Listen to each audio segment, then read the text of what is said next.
lot of our clients are reaching out and asking us, what should they be thinking about during the current pandemic? What are lessons they can learn, and what should they do if this happens again? And I can't help but think of the old adage that says, never let a good crisis go to waste.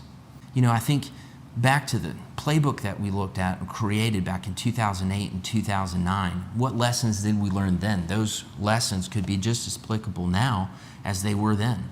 3 items I remember clearly were cost minimization, cross-training your employees, and also, in the midst of that crisis, going ahead and thinking about succession planning. With cost minimization, any time is a good idea to look at reducing your fixed costs, but especially now. There's no better time to ask your vendors, just like our customers are asking us, can you sharpen your pencil? What can you do on your contracts? Do you have any pay plans that have duplication?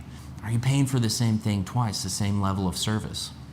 And going ahead and addressing that fixed cost can help you now, especially with uncertain revenue, uncertain inventory levels. There's so much that we can't control.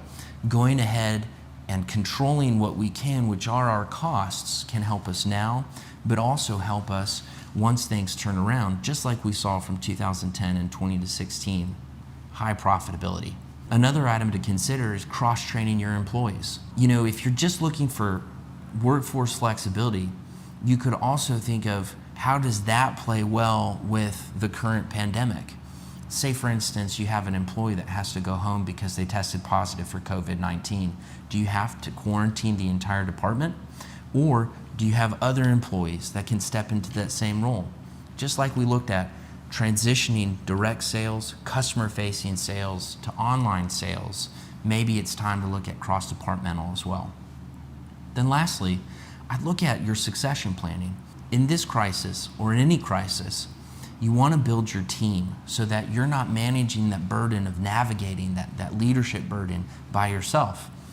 And so as you're building that team, as you're identifying your key employees, perhaps it's also time to consider your succession plan. Who's going to run the store after you? And what is your plan to transition ownership? Now could be the best time to go ahead and formalize those succession plans.